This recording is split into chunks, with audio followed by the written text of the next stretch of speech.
Hi class.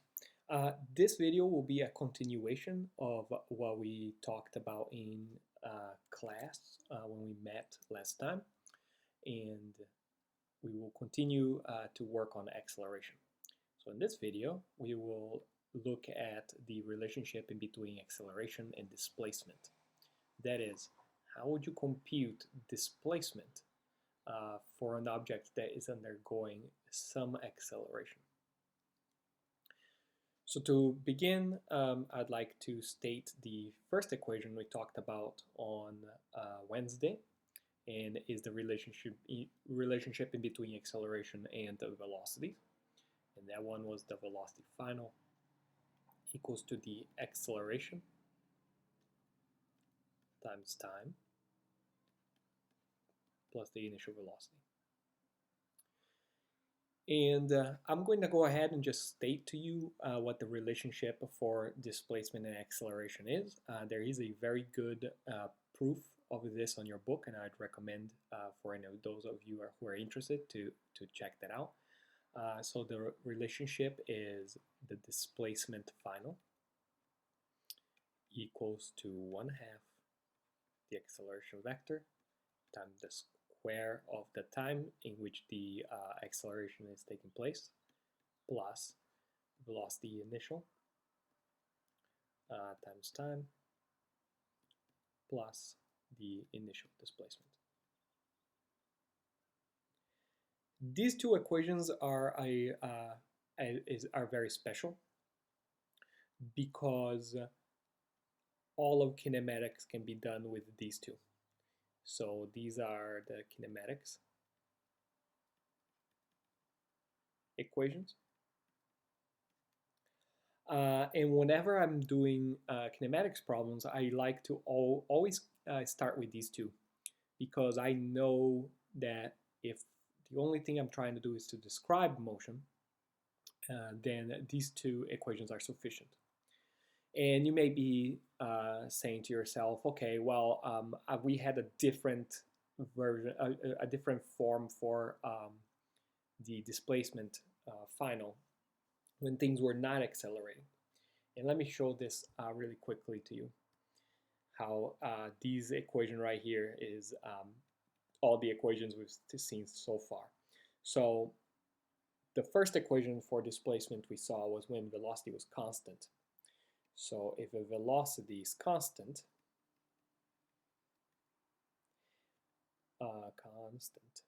then the velocity is not changing, right? So if the velocity is not changing, then the acceleration is just 0. And so when the acceleration is 0, this entire part of this equation goes away, and what you're left with is the final displacement equals to the initial velocity times time plus initial displacement. And if you check on your notes, this is the equation we had for displacement in which we solved velocity problems. And if you take the directional out of consideration here, then this turns into a speed. And so everything you've done so far for the early homeworks comprise of this equation, which was basically a special case of this one.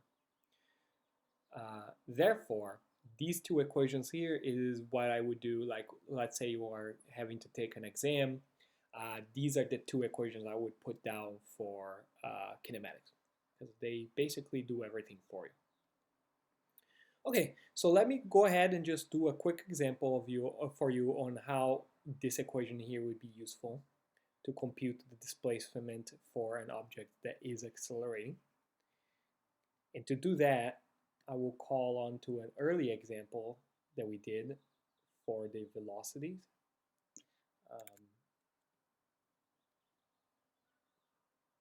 So if you remember, we had a car. We had a car here.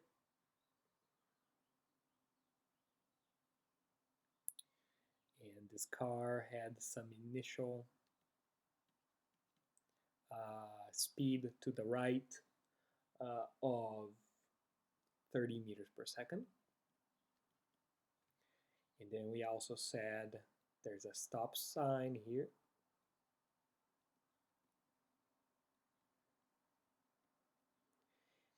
And we had the time information about this. We had time information that the time in between here and the time in between there, as in the time that it took for someone to react, hit the brakes, and stop, was time 3 seconds, right?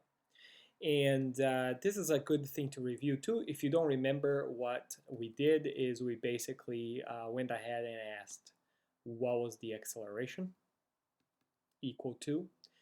If you want to review, please stop the video and see if you can either remember what the result was or just calculate it really quickly.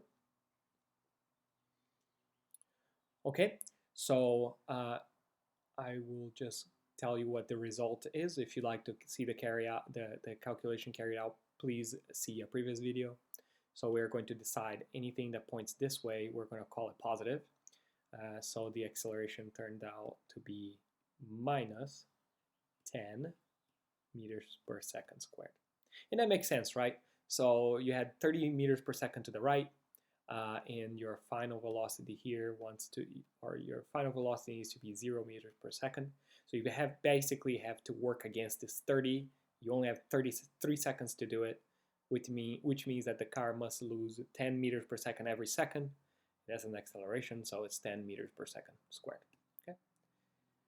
But now I want to know, if I want to know point A and point B, I want to know find displacement between A and B. So now we have enough information to figure out what this displacement is. And we can pull out everything that we know about this problem. So what I'm going to do is I'm going to write this out, the velocity initial here, and I'm going to do away with the vectors. I'm going to just decide whatever points to the right is positive and just carry out with that. So velocity initial is 30 meters per second.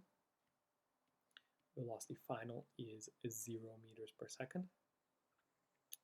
Time is 3 seconds. And acceleration is minus 10 meters per second. So this is all the information that's available to you to do this problem. Our working equation, I will briefly state it right down here. Our working equation is that the displacement final equals to 1/2 acceleration times time plus velocity initial times time plus the initial displacement. Okay, so if you want to take a shot at this, go ahead and pause the video and see if you can figure out what the displacement is. Now remember, displacement is a vector, meaning that it is the arrow that you would draw about on how much the car moved. So I'm going to draw in red. So here would be an arrow that draws how much the car has moved. And you can already assume that it's going to be positive, so whatever it is. And I will denote this distance here as d. So d stands for the stopping distance, the distance that it took. So once we talked about this, then go ahead, try to solve this really quickly, pause the video, see if you can get it. Okay, so let's see how this is done. So I already wrote all of the numbers that we're going to need right here, so we can start going ahead and solving it. Now we can check what we have and what we don't have is the final displacement we don't have, acceleration we do have, time we have, the initial velocity we have, the time we have, and this we don't have. So this difference in between final and initial, remember if you subtract initial from both sides you get a change. You could just do that right away. I don't like to do that because then it's making implicit decisions for you, and that's a matter of preference really. To get rid of one of these, all you have to do is then to define what your zero is going to be. So I usually like to define the initial position as my 0. So this would be x equals 0 right here. And then this plus, this is plus x. And this position here will be x equals to distance. And so we don't know what this distance is, but we know that the initial position is 0. So then the last two things that you need for this problem is to then state that, let's just state that initial um, the initial displacement vector here is 0. I'm just calling that 0 meters. I'm going to just call that my 0 in my coordinate axis for the x-axis. And the final displacement is going to be plus the distance. Now remember, this is the stopping distances where we're looking for. And so all of a sudden, then we have this. It's 0 actually. We can actually cross it out. It's just 0. And the only thing we have left is this one, so we don't really even need to solve for it. So we don't have to solve for it. I can just go ahead and start writing all of the values, which I'm gonna bring it back into view right here, so that you can follow along. So let's just start from here. The final, oh, actually, we can do better than that. The final displacement is just a variable we're looking for, is the stopping distance. So in this case, the stopping distance will be equal to 1/2 the acceleration. I will open up parentheses, and acceleration is minus 10 meters per second squared. And I do apologize, there was a square right there. Good. So minus 10 meters per second squared. And now you need time is 3 seconds. Good. Plus velocity initial right here. Velocity initial is plus 30. So this is 30 meters per second. And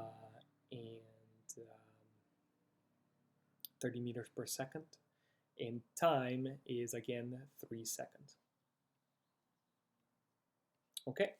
So I made a small transgression error, and I keep these transgression errors to show you how I like to solve problems.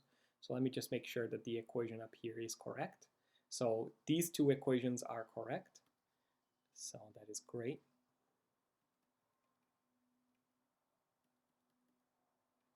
So these two are correct. And there is a small mistake here on the equation in green. And it's something that I do quite often, still to this point. It's something that when I'm grading homeworks for my students, I see that happens. It's the number one mistake when it comes to problems like this. Every time there's a square involved. So this will happen right now. So for time, quadratic time, for velocities when it comes to energy, kinetic energy, the squares get dropped a lot, and that's precisely what happens. So there is a square here. And how did I catch that? And this is why I like to keep, I could edit this out on the video, but I keep it because the number one thing that I see students do when they do their homework is they do not carry these units right here. So when I'm doing my grading, a lot of what I see is, so something like this would be turned into, I'm going to assume that a student here would write 1/2 minus 10 times 3 plus 30 times 3. And then you get an answer right here. And then you're going to say, okay, well, it's distance, it needs to be meter. So you're going to compute this and you're going to tackle a meter at the end. If you never drop a square or your calculation is always perfect, this is never going to be a problem. However, I'll tell you, I just made a mistake. I've been doing this for a very long time. Everyone makes mistakes, especially if you're, stressed out on an exam. So what happens here is, let's carry out these units here. Oh, excuse me. Let's carry out these units here. So when you go meters per second times second, seconds will go away, right? Seconds will go away. So now you have 30 times 3 meters. Great. So this whole thing here will be meters. But here, what's going to happen is meters per second squared, you multiply by a second here. That does not go away. Now you're left with meters per second. So this whole thing here is meters per second. So this here is incorrect because I'm trying to add of meters per second with meters. Okay.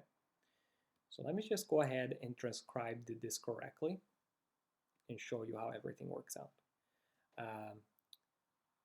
So there's a square there. So that's all I was missing over here. So let's go ahead and do that. So distance equals to 1/2. The acceleration is minus 10 meters per second squared. The time is 3 seconds squared. We have to square the time. Plus 30 meters per second times 3 seconds. So now what we're going to do is we're going to work at the units. So let's do this piecemeal so that you can see all the operations. I like to take this 10 divided by 2 right away. So this is minus 5 times. When you square this, the square goes away, the 3 gets squared, and the seconds get squared. So 3 squared is 9 times. Now you can do the cancellations. Second squared goes away with second squared. You're left with just meter times meter. Plus, now 30 times 3, that's just 90. And you do the cancellation here. 30 times 3 is 90. We already did that. The cancellation of seconds. So this is just the meter. That's equal. So here the distance is 5 times 9 is 45. 90 minus 45 is 45 meters. And that is the correct answer.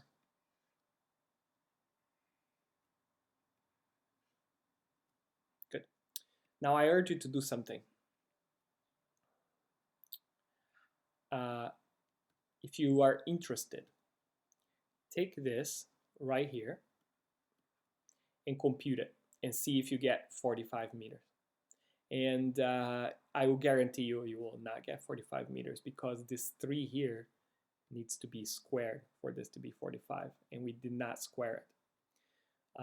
And then looking at the units basically told us we made a mistake here. Okay. So we are going to depend on this relationship in between displacement and acceleration quite heavily in the next thing we'll talk about, which will be ballistic motion. Okay. Well, thank you for your patience, and I will talk to you all very soon. Have a very good day.